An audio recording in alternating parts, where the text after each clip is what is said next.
Good evening, attendees. I see that you guys are still signing on. We're going to give you another minute or two just to sign on.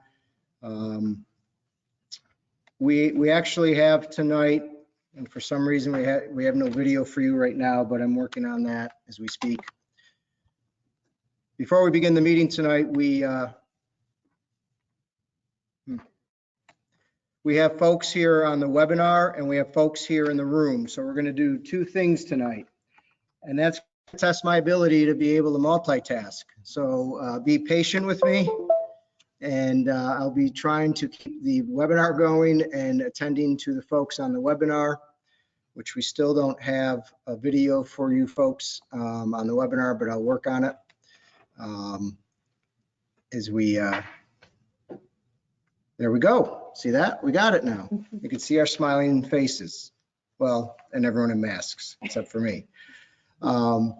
So tonight we're gonna do something different here. We're gonna run a meeting that is including the folks from the public here in the room and also the folks here on the webinar. So when we get to things like the privilege of the floor, we will go through folks on the webinar first and then folks in the room.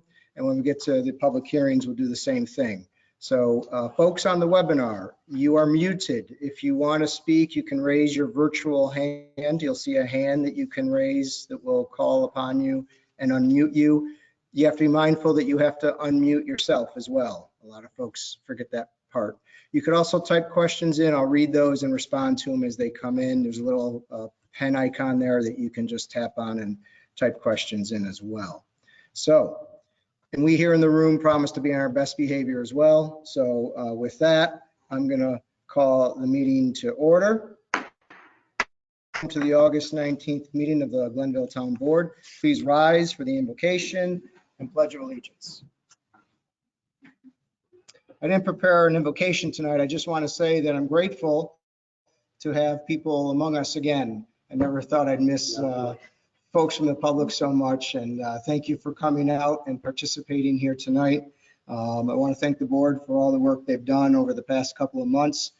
It's been a difficult ride. We're obviously not done yet, but I want to take a moment just to express my appreciation to the community and to the folks here in the room, and ask you to take a moment of silence to offer your own intentions.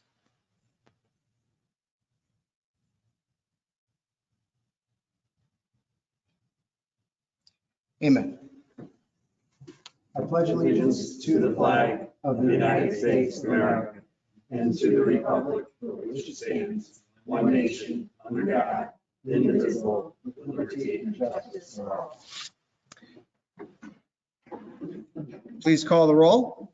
Councilman Martin? Here. Councilman Aragosa? Here. Councilman Godlewski? Here. Councilwoman Worzbowski? Here. I'm here too. Supervisor.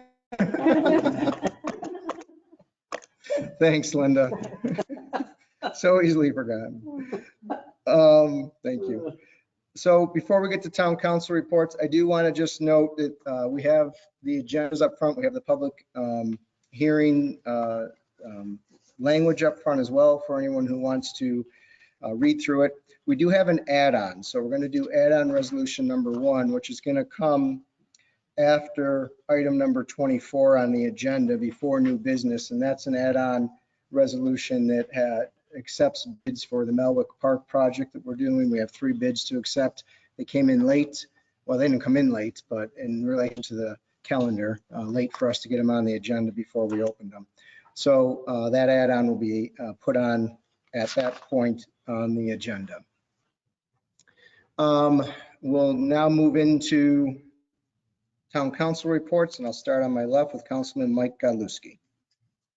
A few things to report, Mr. Supervisor. Wanted to offer some applause to you and to Ms. Hillis for putting together the Glenville Parks Challenge. I think it's a great idea.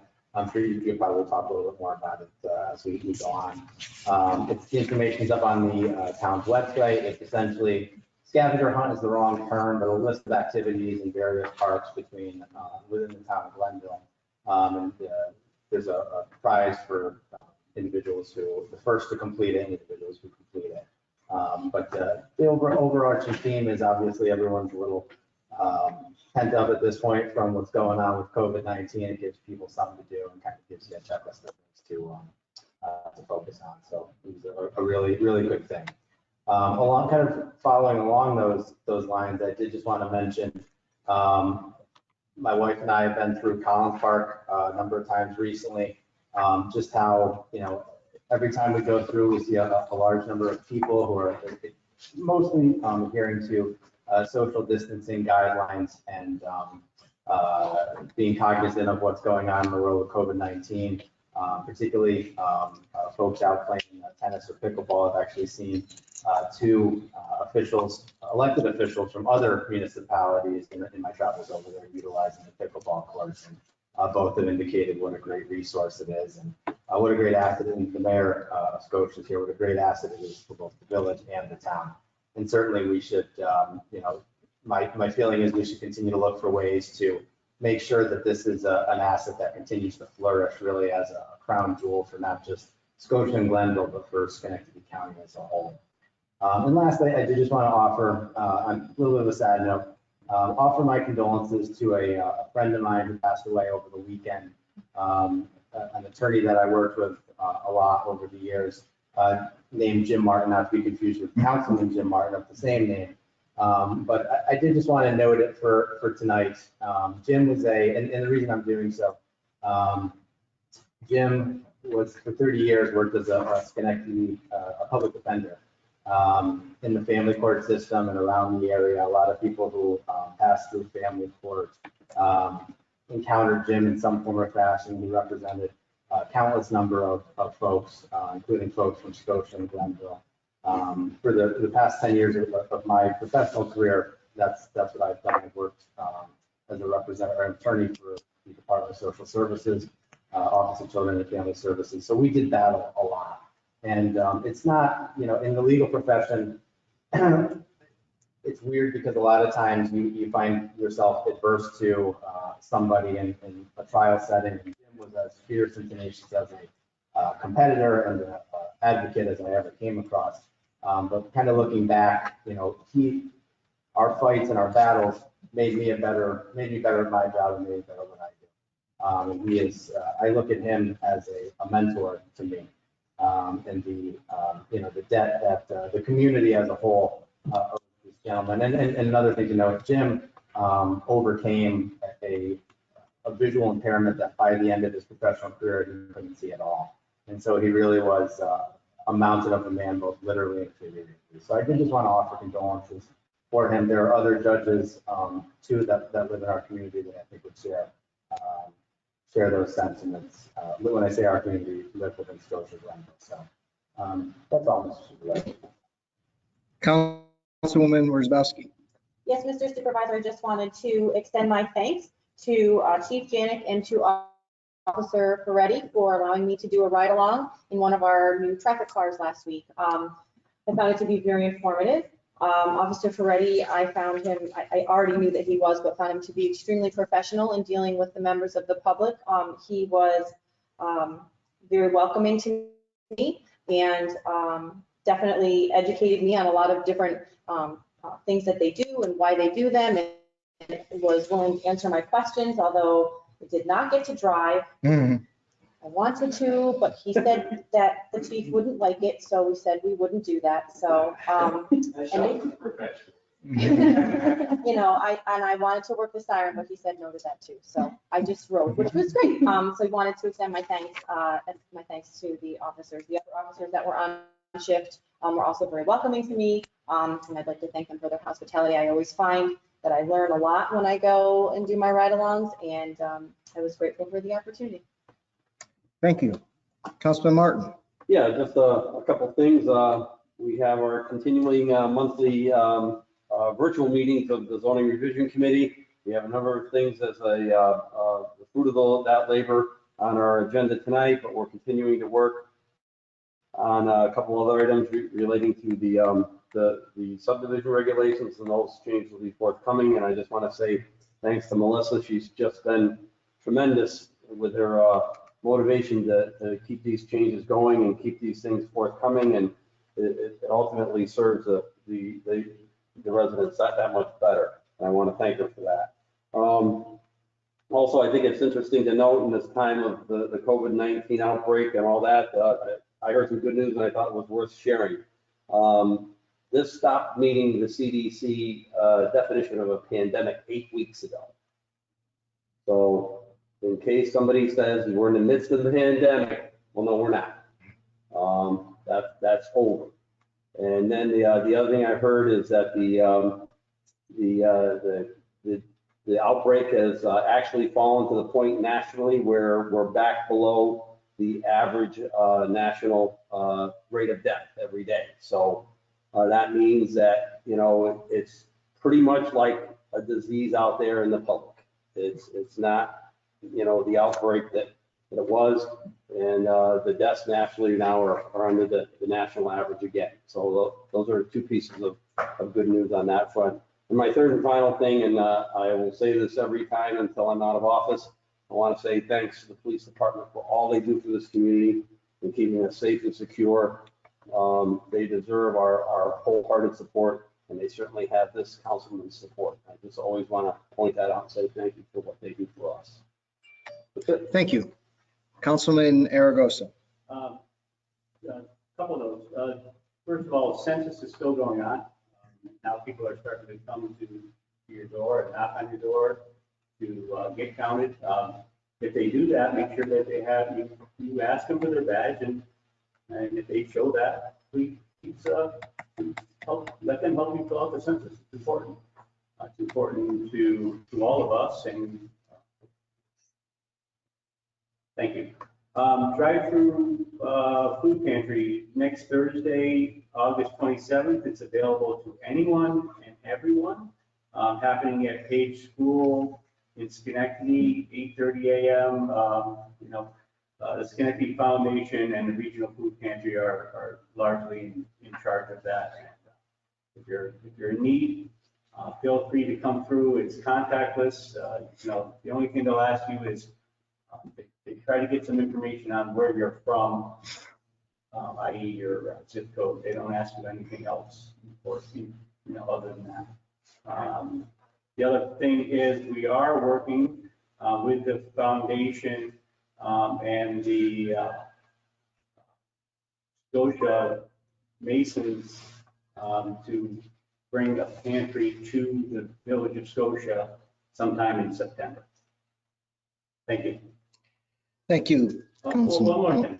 East Glenville Community Church continues to do their Saturday food pantries, which is also a drive-through contactless type situation. So if you're in need, feel free to stop by. There's again, no questions asked. Thank you. So we're now on to privilege of the floor. And so we have no one signed up in the room, but it doesn't mean that you can't speak at privilege of the floor. If you're interested, raise your hand and we'll call you to the podium to address the board. But first, I'd like to go to the webinar folks. If you're interested in speaking at privilege of the floor, this is not necessarily the public hearing portion. This is just any item you wish to be heard on. Is there anyone on the webinar that would like to speak at privilege of the floor? Just raise your hand. I see one hand raised. I will unmute. Susan, you should be unmute. Hi, can you hear me? We can hear you. Can you hear me? We can hear you. Can you hear us? Okay, great. Hi, yes. This is Sue Okay. Benzik, 391 Green Corners Road. So at last month's meeting, I spoke and I brought up the issue of transparency because there were public hearings scheduled on changes to town code, but the changes were not made available to people who registered for the meeting, making informed input impossible. I'm glad to see that the code changes being voted on tonight were posted on the website this week, but I really don't understand why the town hasn't been doing this for decades. When I brought this up last month, Chris Kepsley said that people could get the text of the proposed code changes by emailing the town clerk. If that's the way he prefers it, I have to wonder why. It seems like a crazy waste of staff time and taxpayer money. It takes a few minutes to post something on the website where it's available to anyone who goes looking for it, which is much more efficient than sending dozens or hundreds of individual emails as had to be done during the confusion over the solar law revision last winter.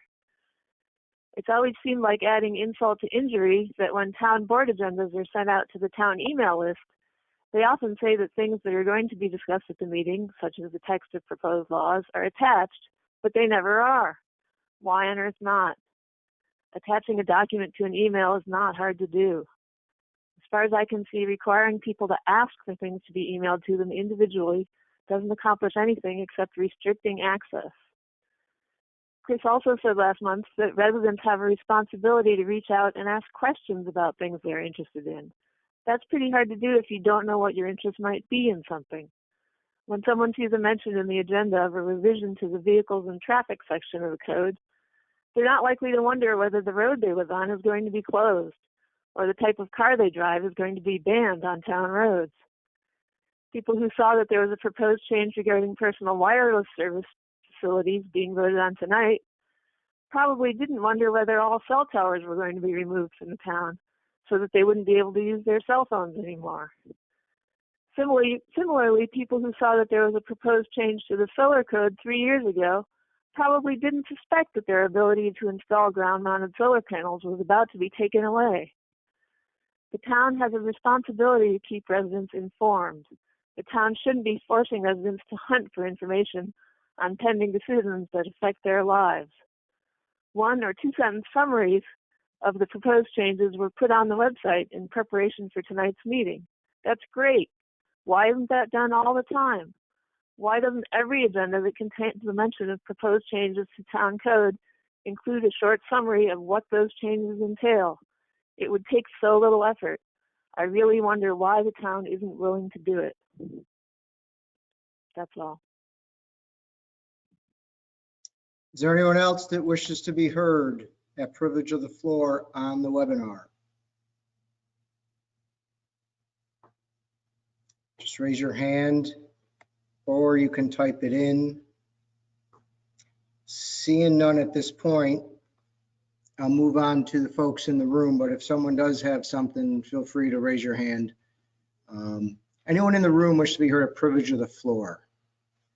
Mr. Mayor. I didn't mean to say anything, but I wanted to second what Councilman Godlewski said with the other Jim Martin. I worked with him for, probably when Mike was a baby, at least 40 years. He was an amazing guy.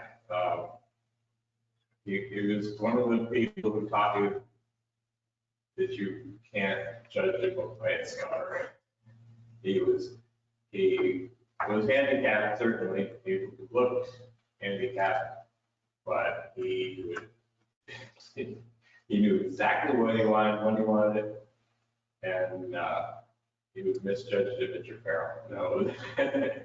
So thank you for that. I hadn't heard that he did that, but. Thank you. People at home, I'm sorry I'm a little slow on the camera. I'm not a good producer, but we did get the mayor there on camera. If you folks on the webinar are having a hard time hearing in that microphone in particular, shoot me a little message on that because we're not sure how well that microphone's picking up audio. So if you're having a hard time hearing speakers, let us know that just by typing a little message. Anyone else wish to be heard at privilege of the floor? Going once, going twice, seeing none. Privilege of the floor is now closed. Is that funny? We are moving on now to a nice part of the meeting. It's honoring volunteers in the Senior Assistance Program. So I'm going to go over to the podium, and how we're going to do this is I'm going to read the proclamation. I'm going to ask, and Vicki, I might need your help with who's here to receive one of the proclamations we've laid out. We're going to ask you to pick up your proclamation so there's no touch between everybody here. So after I read this, we'll call you up to pick up your proclamation one at a time. So.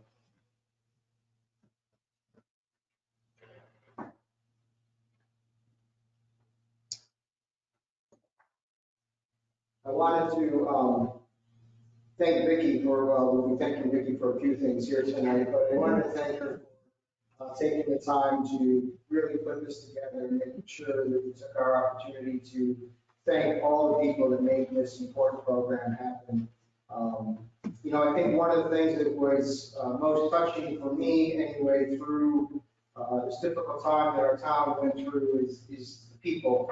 They came together and did things for other people selfishly, selflessly, and gave so much either in time or money or resources, but it defined the community that Glenville is. And I think, you know, that old saying that I don't remember, when we go through adversity, you're introduced to yourself. I think this community is reintroduced to itself again as we went through this adversity. And I've never been prouder to be a part of this community, never been prouder to be supervisor of this community. And although this is the first step in thanking many, many people for a lot that they've done over the past 6 months or so, there's more to come on that. I just want to tell you I'm humbled and really appreciate all that people have done on behalf of our residents. So I'd like to read the proclamation, and then, as I say, we'll ask folks to come up and take their proclamation, and if you're not here tonight, we'll get you a proclamation later. The proclamation reads, whereas on March 15, 2020, Supervisor Chris Ketzley signed an executive order creating the town's senior assistance program designed to help homebound or at-risk seniors with their grocery shopping during the coronavirus outbreak of 2020. And whereas the town of Glenville's program, under the direction of our Deputy Supervisor, Gina Bernadowski, and the Director of Human Services, Vicki Hillis, provided assistance to our senior population in obtaining basic necessities during the state of emergency. And whereas under the day-to-day direction of Ms. Hillis, the program flourished. And because of her dedicated work, it helped ensure that seniors in the town of Glenville were able to continue to get their basic needs met through this initial phase of the pandemic. And whereas necessities, paper goods, hand soap, cleaning supplies were donated by volunteers, particularly the Glenville Rotary Club.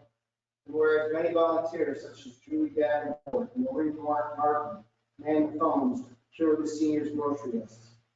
And whereas the residents of Glenville and surrounding communities, including the village, stepped forward to volunteer to shop at local grocery stores to obtain the items seniors needed, all while following the CDC guidelines to mitigate the risk of spreading the virus and often going above and beyond to find needed items that were part of nationwide shortages.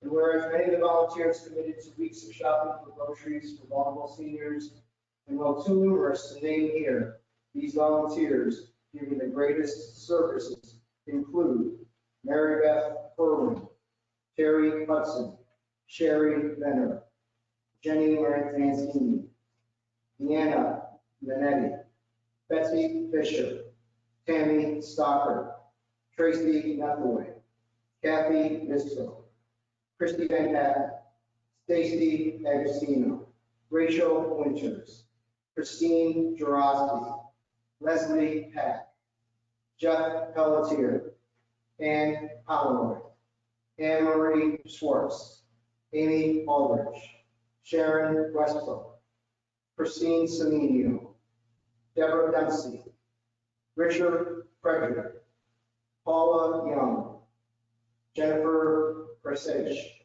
sorry if I messed that up, Ken George, Cindy Aldrich, Hugh Jenkins, and Allison Carr.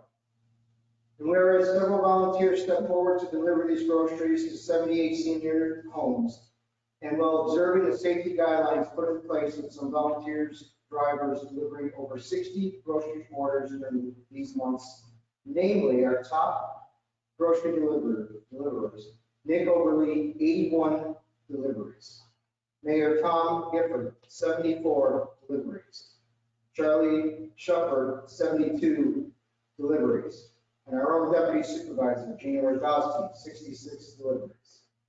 I was on a couple of those. Whereas any actions of all these volunteers allow vulnerable seniors to stay at home and not risk exposure to coronavirus while receiving the necessary staples of quarantine in place during the New York on pause. And whereas it is even more in evidence that Glenville's greatest natural resource is its people. We celebrate the men and women from Glenville and surrounding areas and their contributions. And now here before resolved that I, Christopher A. Ketzman, supervisor of the great town of Glenville, on behalf of the Glenville Town Board, recognize and honor all the volunteers for the senior assistance program for their service to the senior residents of our town during this time, and offer their greatest thanks and appreciation for all their hard work. Signed, Christopher A. Ketzman. So I want to thank you all, but I do want to ask that if you can all give yourselves a round of applause, but give Vicki Hillis a round of applause. So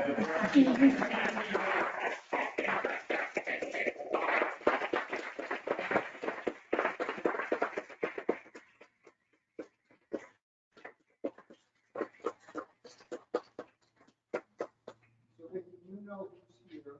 If you want to come up and invite folks to take your proclamation.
Hopefully they're not watching. I don't know that.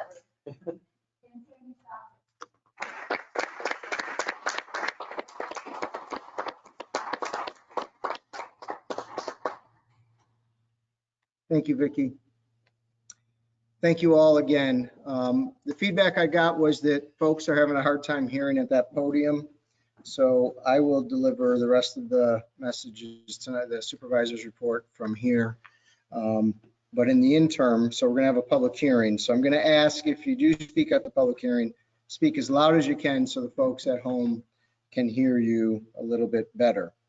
So the first public hearing I'm gonna open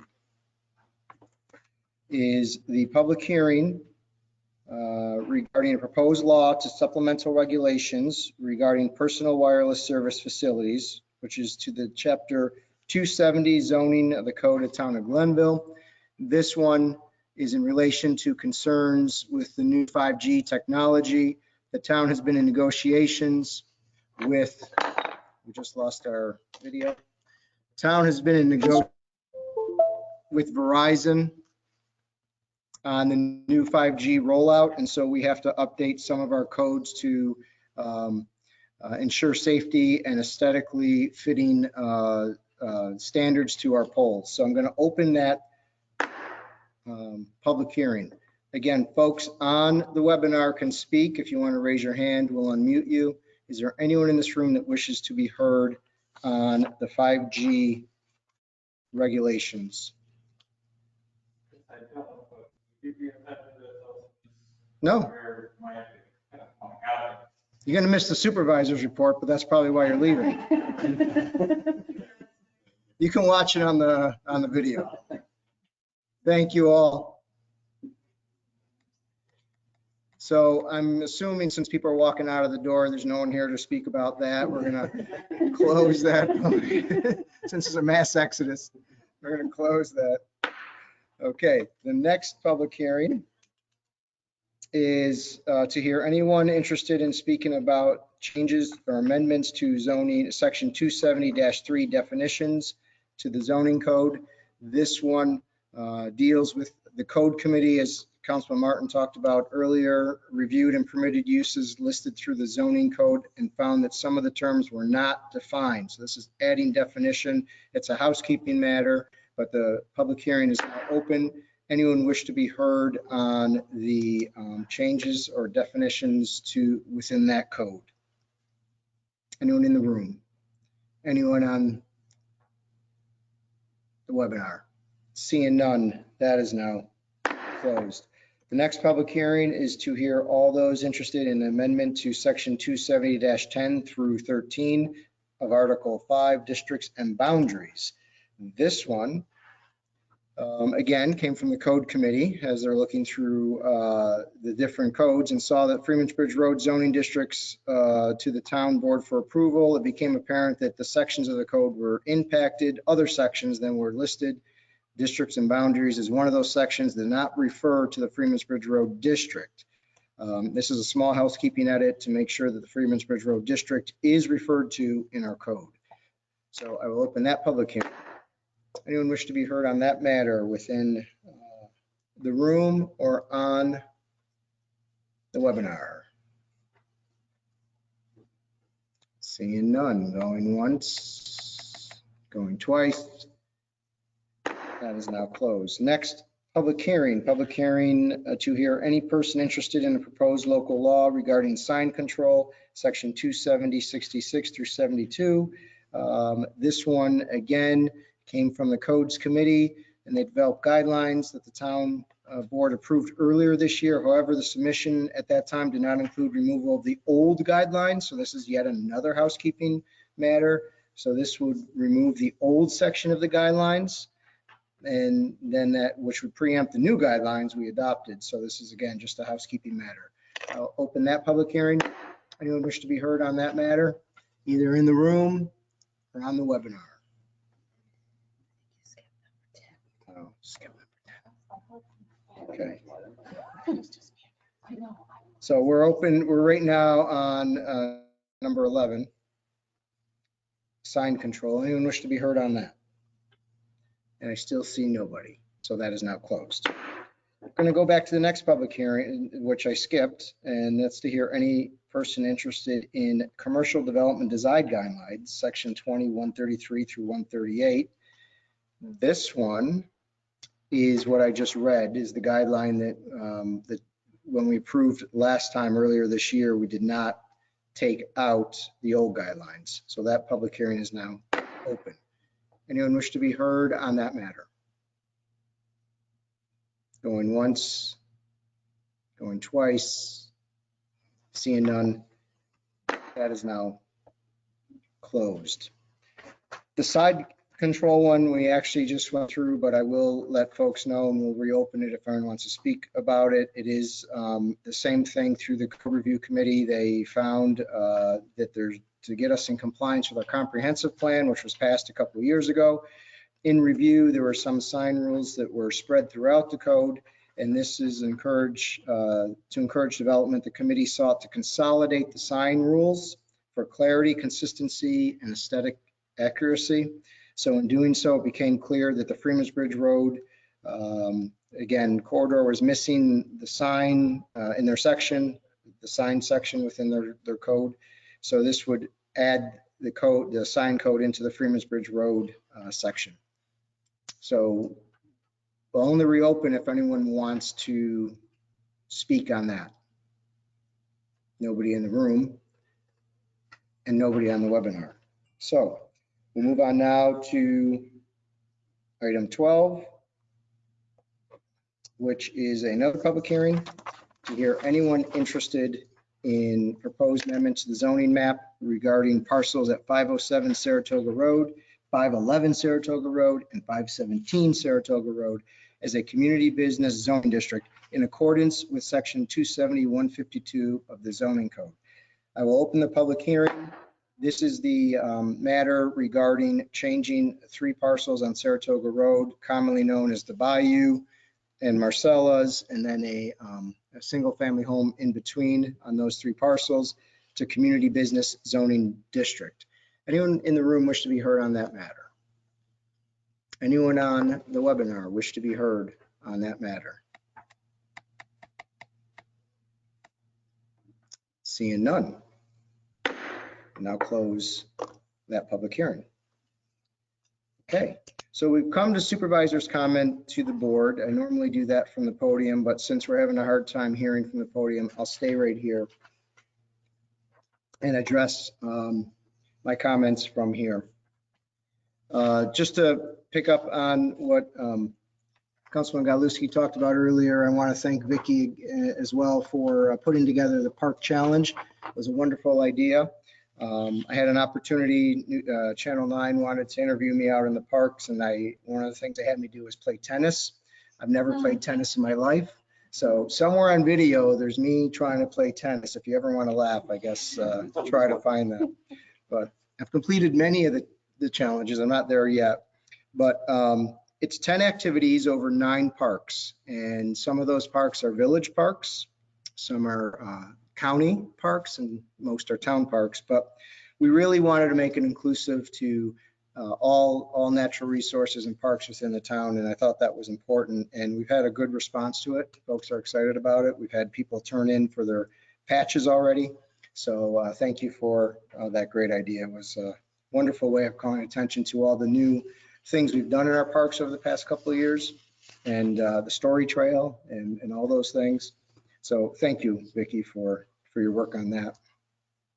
I want to also mention that we just honored folks for the senior grocery program, but the senior meal program is continuing, and that is a great program that's helping seniors who aren't getting the food they normally would be getting because of what's going on currently with the pandemic. So I want to thank all the donors. I want to thank all the restaurants. I want to thank the staff, Vicki, for coordinating that as well. It's just again, another one of those programs that's so important to the quality of life here in the town and to the folks, particularly our senior population, our most vulnerable. But I want people to know that if they want to continue to donate to that, we can continue taking donations in for that. We're currently serving 17 or 19 seniors, homebound seniors, with food, and we get the gift cards, so it helps the business, and then it helps the senior because they're getting the food from the businesses. So it's been a great program and very, very successful. I just wanted to call attention to that so people know that's still going on. I think you all have seen and know what's going on with Scotia Cinema. Happens to be that I happen to be one of my great weaknesses is popcorn. So when I saw they're selling popcorn, I got down there and I bought some popcorn, and I started talking to Rich Adams, the owner, and you know, I just read it on his face, and we talked about some of the hardship, and when you go 6 months without revenue and you still have fixed costs that you have to deal with, it's not a good situation. So we started chatting, and I said, you know, Rich, we have to do something. We're going to do something here to get something in for you, and just spitballing back and forth, we came up with this movie night. We didn't know quite where to have it. We thought Freedom Park would be perfect for it. So I called Kathy Gatta up, and she got excited about it, and she got us the county equipment secured. So we got everything through Kathy, and I want to thank Kathy Gatta for that. We got the projector, the screen from the county, but she really thought the Freedom Park wasn't a good place for it because they can't control access there. It's too wide open, and we have to stay within 50 people. And we're very strict about that, and the state was very strict about that. I want to thank Courtney too, who shut down my original idea of having a townwide movie in Melwick because it was going to be more than 50 people, and I said, that's okay, but all right, I concede. So we're going to have 4 nights, so we can try to get 50 people in each night and maximize the money for Scotia Cinema.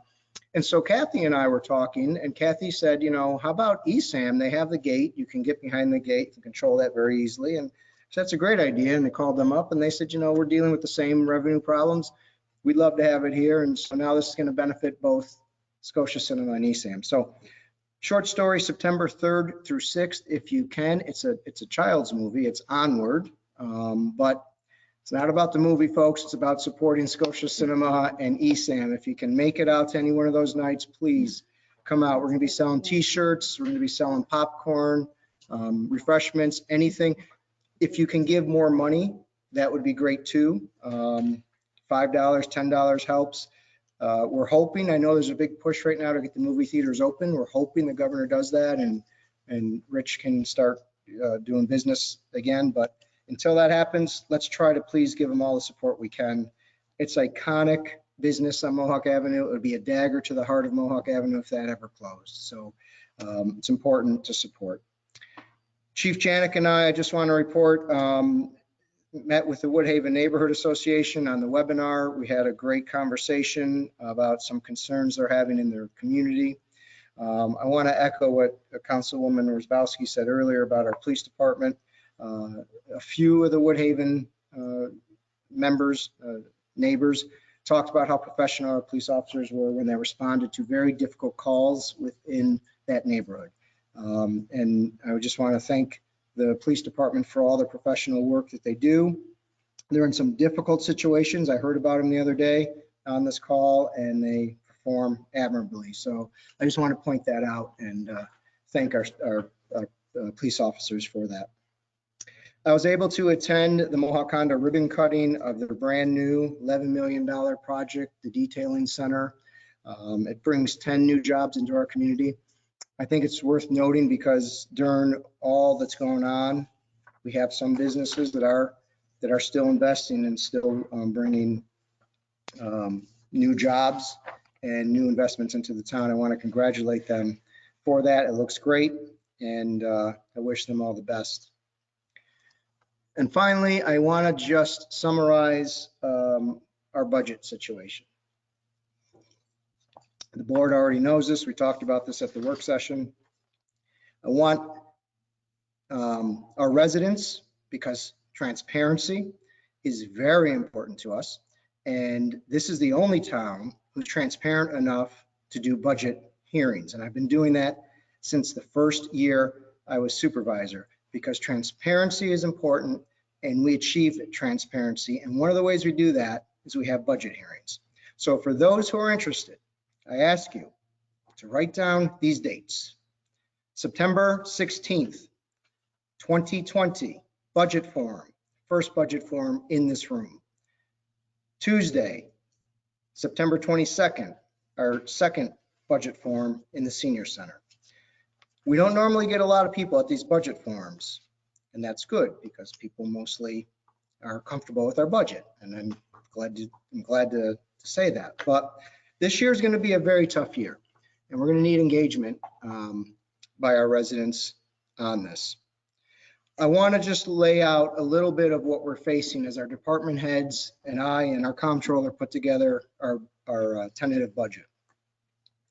We are seeing unprecedented drops in our revenue. First and foremost, sales tax. Sales tax revenue has dropped in the first 6 months by 8%. In the second quarter alone, tax revenues dropped by 20%. If that continues, we will be down probably with a 20% increase, $200,000 of lost revenue in our budget next year. We also have the expiration of the sales tax agreement going on. That agreement is between the county and the city.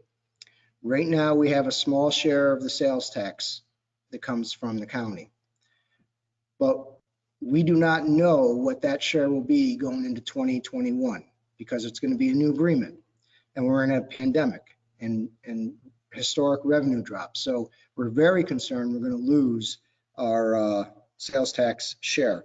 That's $1.8 million. That would be $1.8 million out of an $18 million budget. If we lose that, or any portion of that would hurt. We've also had a drop in mortgage tax revenues. Unfortunately, we had strong sales prior to COVID. After that, we see that we'll probably have a reduced mortgage revenue line of about $130,000 this year, and we can only hope it might recover next year, but there's uncertainty there. We just don't know. Our court revenue has dropped since they've been closed. We saw about a 57% drop in court revenue. They're just getting open now, but we expect to lose about $50,000 in our court revenue this year. Reduction in state aid. Aid to municipalities will probably be reduced somewhere between 20 and 50% by the state of New York. We rely on those. That's about 176, between that and 180,000, somewhere in there in lost aid if that's reduced. And then our highway CHIPS money, which we use to pave, is another $300,000. So if you're doing like the quick math in your head with our revenue drops and what I'm going to talk about with our expense increases, we're about $1 million swing to the bad. That's a lot for an $18 million budget to absorb. We do have an increased health insurance cost this year, which will increase roughly about $100,000. So we still have to continue, just like Rich Adams talked about his fixed costs, our costs continue to stay there. And we have increased labor costs each year. So when you put in the mandatory wage increases that are contractual, we have an increase of $200,000 in new spending. That's contractual increases. That's something we're working on right now. That's a huge item that we're looking for help on. So I do want to say that it's not all bad news. The town of Glenville is in a very strong position. And we have to weather this, but for 11 years, we've made the decisions that were important and needed to be made to put us in a position where we are one of the few municipalities that is not borrowing to meet its payroll, that is not reducing its staff, that is not laying people off. And I'm proud of that. Now, as we go through this, I don't know if we can continue that or not. That's not something that we're ready to talk about yet. But because we were able to do things like reduce our debt over the past 11 years by $11 million, that has helped us in our budget. Because we've protected the fund balance by the tune of $1 million a year the past 10 years, that has helped us tremendously and has allowed us to do some of the capital projects that we otherwise wouldn't do, or the capital projects that we've lost grant funding for, or at least the grant funding has been frozen. And we've taken proactive steps to weather Corona and have been able to provide services. And this is where I want to thank our staff again. We're one of the very few towns that never missed a beat in providing services to our residents. And that's because of our dedicated staff. There are still towns that aren't open. In fact, the majority of them still aren't open. And we still handle residents, and I want to thank the clerk's office. I know that non-residents have been coming to you. That's not right. People, municipalities are essential business. You should have never closed to begin with. And by now, you certainly should have figured out protocols to open up. And I just want to say that I thank our staff for being dedicated and for making sure that our residents were always taken care of through the entire pandemic. So as we go forward, as I mentioned, we'll have some community forums where we'll be able to talk here in this room, limited to the capacity that we can have, and on the webinar. And we'll talk more about the budget and some decisions we'll have to make as we go through it. But the overarching theme this year is going to be uncertainty. We just do not know what our revenue streams are going to be, and even all the extent of what our costs are going to be due to the pandemic. So that's the update I have for tonight. And we're kicking off budget season, so it's going to be fun. Thank you very much. Now we'll get back to the agenda, and we'll move to resolution number 14, which is to schedule a public hearing for Wednesday, September 2nd, regarding amendments to the code section 242.14, referred to as subdivision. Do I have a motion? I'll move it. Do I have a second? I'll second. Moved and seconded. This subdivision, re-subdivision, Jim, is this something that came through your committee? Yes. Do you want to just mention what it's Yeah, about? just briefly, as I understand it, and Melissa's here, she can get further detail. We're updating some of the language, I believe, that relates to boundary line adjustments and things of that nature. Again, it's really basically cleanup. And the thing I just want to take this opportunity to say as we get into all these resolutions, and we've had the prior public hearings, is that the impetus behind a lot of these changes it was actually a group of things. Number one, it was a comprehensive plan. Number 2 was community input from the residents that's been received over the years. And then number 3, and this is an important one as much as the other 2, it's been the input from the staff. Jim Pangburn, Arnie Briscoe, and Melissa have been involved, Mike Burns, and they work in the code every day. They work in the enforcement provisions of the code every day. And it's based on their input, a lot of these things are being changed to make their jobs more effective and serve the community better.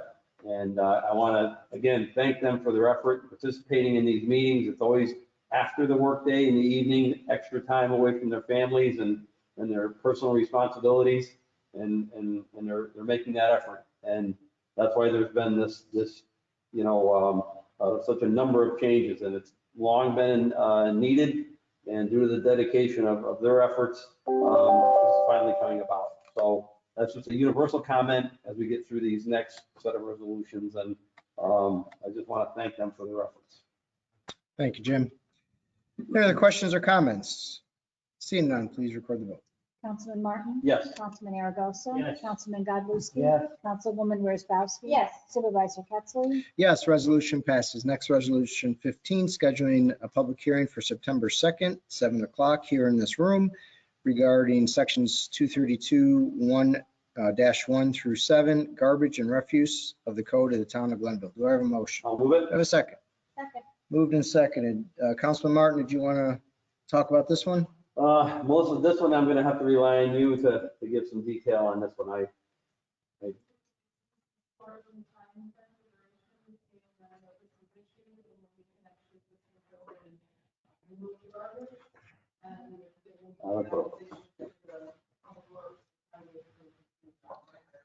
So it's shortening the amount of time that we have from when we provide a notice of violation. Correct. From what to what? From 5 days to 3 days. And it also then empowers the Department of Public Works to provide for the cleanup and then bill the property owner. Okay, Or it gets listed on their tax bill. you are correct. So we have a motion. We have what the public hearing is about. Any other questions or comments? So this comes from our staff wanting to shorten those that time, try to make their enforcement better. And bring about the action quicker. Primarily. Thank you. Any other questions or comments? Please record the vote. Councilman Martin? Yes. Councilman Aragosa? Yes. Councilman Godlewski? Yes. Councilwoman Wozzachowski? Yes. Supervisor Pettsley? Yes, resolution passes. We have a series of resolutions now regarding the adoption of the local laws from the public hearings we held tonight. So we'll go down those in order. Resolution 17, adopting local law number 9 of, oh, I skipped one again. 60. Jeez, Yep, skips tonight. I must want to get out of here or something. Resolution number 16. Oh, this is an exciting one too. Accepting the offer to donate to the town of Glenville for dedication for park purposes, 3 acres, more or less, of vacant land on Gower Road, which is contiguous to the Sanders Preserve. So it allows us to actually expand the Sanders Preserve. Yet again. Yet again, it's a great resolution. So I need a motion. I'll move it. You figure that out. I need a second. I'll second. All right, moved and seconded. Any discussion? I think I just had it. Basically, we've had a generous offer from, I think it's Mr. and Mrs. Gower, who now live in California. Yeah, must have a road named after them. Live in California now and offered us the opportunity to take this as dedication to be added to the Sanders Preserve. And I think the town was very excited to do so. And I think it's going to be a great addition to the preserve. Any other questions or comments? Seeing none, please record the vote. Councilman Martin? Yes. Councilman Aragosa? Yes. Councilman Godlewski? Yes. Councilwoman Wozzachowski? Yes. Supervisor Pettsley? Yes, resolution passes. Now, resolution adopting some local laws from the public hearings we had tonight. We'll start with local law number 9 regarding supplemental regulations regarding personal wireless service facilities. Do I have a motion? I'll move it. Do I have a second? Second. Moved and seconded. We had a discussion already on this. Any further discussion? Seeing none, please record the vote. Councilman Martin? Yes. Councilman Aragosa? Yes. Councilman Godlewski? Yes. Councilwoman Wozzowski? Yes. Supervisor Pettsley? Yes, resolution passes. Next resolution, 18, adopting local law 10 regarding definitions in our chapter, zoning, chapter 270. Do I have a motion? I'll move it. Do I have a second? Second. Moved and seconded. Again, discussion earlier. Any more discussion on this matter? Seeing none, please record the vote. Councilman Martin? Yes. Councilman Aragosa? Yes. Councilman Godlewski? Yes. Councilwoman Wozzowski? Yes. Supervisor Pettsley? Yes, resolution passes. Next resolution, adopting local law number 11 regarding districts and boundaries to chapter 270 of the zoning code. Do I have a motion? I'll move it. I have a second. Second. Moved and seconded. Discussed this earlier as well. Any further discussion? Seeing none, please record the vote. Councilman Martin? Yes. Councilman Aragosa? Yes. Councilman Godlewski? Yes. Councilwoman Wozzowski? Yes. Supervisor Pettsley? Yes, resolution passes. Next resolution, local law number 12, amending the commercial development design guidelines, section 2133 through 138 of the code of the town of Glenville. Do I have a motion? I'll move it. Do I have a second? Second. Moved and seconded. Spoken on this during the public hearing. Any further discussion? Seeing none, please record the vote. Councilman Martin? Yes. Councilman Aragosa? Yes. Councilman Godlewski? Yes. Councilwoman Wozzowski? Yes. Supervisor Pettsley? Yes, resolution passes. Next resolution 21, adopting local law number 13 regarding sign control, sections 270-66 through 72 to chapter 270, the code of the town of Glenville. Do I have a motion? I'll move it. I have a second. Second. Moved and seconded, discussed during public hearing. Any further discussion on this matter? Seeing none, please record the vote. Councilman Martin? Yes. Councilman Aragosa? Councilman Godlewski? Yes. Councilwoman Wozzowski? Yes. Supervisor Pettsley? Yes, resolution passes. Next, resolution 22, approving the zoning map amendment to designate parcels 507, 511, and 517 of Saratoga Road as a community business zoning district in accordance with our zoning code. Do I have a motion? I'll move it. I have a second. Second. Moved and seconded. We talked a little bit about this. Any conversation, any discussion? Just to say that I think this is a very good resolution in terms of taking those properties and allowing them to operate sort of, I guess legally without any future issues. What I'm trying to say is, you know, they've always been restaurants. The middle parcel is between two restaurants, so it's important that we included that. But it gives them, those people and those restaurants, and those businesses, the opportunity to continue on and provide a service that's very important to that part of the town. So I appreciate the fact that we're able to get this done. Thank you. Thank you. Just to give some historic context to it, what is commonly known as the Bayou parcel, we all know has been a restaurant for many, many years. It went vacant, unfortunately, maybe 18 months to 24 months ago. It was what they call a non-conforming use within a zoning district. So you're able to be grandfathered. What that means is you have a use that the new zoning code does not allow for. So you're grandfathered in and you can forever and always keep your grandfather status until you go vacant for a year or more. Then you lose your grandfather status.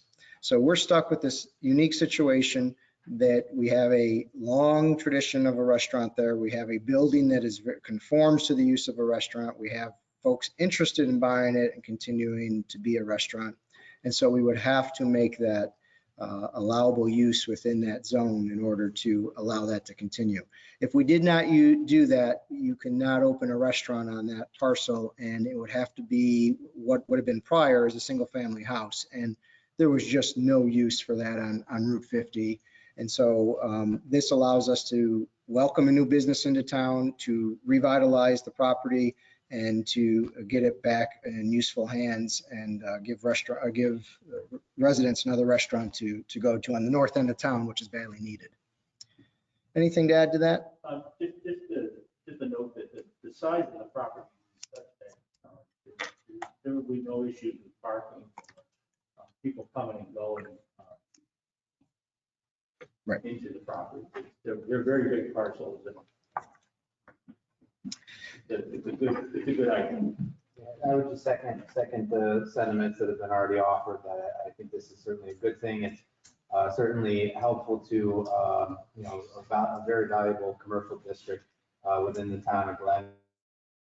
And, you know, there's been news articles about potential ownership for the old bayou. Certainly it makes the property more marketable, and to do it, to kind of do that little plot there along with Marcella's and the house in between, I think is good for both businesses. So resolution will absolutely have my support. Thank you. Anything else? Seeing none, please record the vote. Councilman Martin? Yes. Councilman Aragosa? Yes. Councilman Godlewski? Yes. Councilwoman Wozzachowski? Yes. Supervisor Pettsley? Yes, down to the final resolutions. 23 is approving the town board minutes of July 15th, 2020. Do I have a motion? I'll move it. I have a second. I'll second. Moved in second. Any discussion? Mr. Supervisor, as noted, this resolution is a pro forma resolution that approves our minutes from the last meeting. I thank Ms. Neal and the staff for putting the minutes together. Any other questions or comments? Seeing none, please record the vote. Councilman Martin? Yes. Councilman Aragosa? Yes. Councilman Godlewski? Yes. Councilwoman Wozzachowski? Yes. Supervisor Pettsley? Yes, resolution passes. Next, resolution 24, approving the monthly departmental reports for July 2020. Do I have a motion? I'll move it. I have a second. Moved in second. Any discussion? As noted, Mr. Supervisor, this resolution would approve all reports submitted to the council members through email from department heads for the month of July 2020. Great. Any other questions or comments? Just to say that I think I speak for all of us to thank the department heads for continuing to get us their reports timely and very, very precise. Thank you. Thank you. Anything else? Seeing none, please record the vote. Councilman Martin? Yes. Councilman Aragosa? Yes. Councilman Godlewski? Yes. Councilwoman Wozzachowski? Yes. Supervisor Pettsley? Yes, resolution passes. We are now on to add-on resolution number 1. This is a resolution accepting solicited sealed bids, competitive bids for work at Melwick Park Improvement, at our Melwick Park Improvement Project, Phase 2. They consist of 3 separate contracts. These bids were opened after they came into the town clerk's office and were publicly opened and read. So this would allow us to accept the bids for construction of the Melwick Park Pavilion, for electrical work at Melwick Park for that project. And the third one is for construction and site sanitary and water services for that as well. The 3 bids were Mello Construction Corp. at 50 Lincoln Ave in Water of Elite, and they submitted a low bid of $392,800 and met all specs. The second was for Bronell Electric Corp. at 126 East Road, Fort Edward, New York, submitted a low bid of $105,000 even for the second contract that I had mentioned, and they met all bid specifications. The third is BEB Drilling LLC at 7235 Mutton Hill Road, Auburn, New York. They submitted a low bid of $128,654.64 for the third one, and they've met all bid specifications. So the town board would accept all 3 of these as the lowest qualified bid and would allow us to enter into an agreement so that we can move forward with this project, which we've been working on for some time now. I do want to just point out and remind folks a couple things. We've already bonded for this project at $650,000, I believe. If that's not right, Jason is probably listening and he'll come through the computer and correct us very shortly. But if you do your quick math on this, it's $628,000 if you round up. So we are under our bonding limit. If you remember earlier in the year, we went out with 1 bid and that came back at over $950,000. And by advice from a few folks, Vicky and Dana and Councilman Martin, we thought to break it up so we can get a cheaper bid, and it worked. So this now brings a project from being unattainable to being attainable. So good success story. Thank you for all your hard work on that, all of you. Any questions or comments? Well, you first need a motion. Oh, we didn't motion this? No, Do I have a motion? I'll move it. Do I have a second? I'll second. Okay, moved and seconded. Now any comments?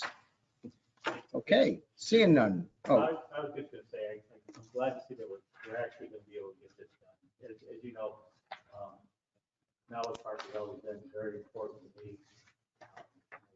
My children did soccer for years at I helped build the shed that's there, we're back 30 years ago now. You know, having baskets there is going to make that whole park, you know, and the concessions make that whole park a real gem. So thank you for the work, and I'm glad to be able to be part of this goal that this thing moving forward. I would echo those sentiments. Absent, I didn't help build the shed. 30 years ago. But it's a great park. Our entire park system is fantastic, and I'm delighted that it was able to work out with Vicki and Jim and others who thought to break the bids up. It's good work all around. Any other questions or comments? Seeing none, please record the vote. Councilman Martin? Yes. Councilman Aragosa? Yes. Councilman Godlewski? Yes. Councilwoman Wozzachowski? Yes. Supervisor Ketchum? Yes, resolution passes. We're on to new business. I'll start on my left with Councilman Godlewski. No new business. Councilwoman Wozzachowski. Mr. Supervisor, I just wanted to mention that the next great challenge for us during this time of uncertainty is going to be schools reopening. My own daughter is going to be a senior at Scotia Glenville, and I just wanted to take a couple minutes and first of all, commend all of the administrators, teachers, aides, bus drivers, school board members who have given their time and their hearts to come up with plans that basically nobody's going to be happy with. It would be impossible to come up with a plan that every person would like. And I just, as we move into this time, just remind myself and others who are parents and teachers, and, you know, we all need to be working together and remember that, you know, what we're going to try to do is going to be to try to give the kids the best education they can get and try to keep everybody safe, which is a gargantuan task. The school districts and the school boards have had to take into consideration several different governmental agency recommendations. They've had to analyze data. They've had to figure out how to get kids bused. They've had to figure out how to maximize the space. And while this school year will look extremely different from the point of view of what we used to be doing, I just hope that we can all kind of come together and say, even if we're not happy with what's happening, for our kids' sake, to try to set a good example, be positive about it if we can, and support our teachers and our administrators and our school board members who are trying their very best to satisfy requirements that are just things that we've never had to consider before. So that's all I would say. Thank you. Councilman Martin. Nothing new. Councilman Aragosa. Well, let me just take what Gina had to say a little farther, I think, and I appreciate what she's saying. One of the things that's very different this year for students, and will be very different for students, is take your art classes. There'll be no more sharing of glue bottles. There'll be no more sharing of anything. So keep in mind, and if you have the resources, maybe consider reaching out to the PTA or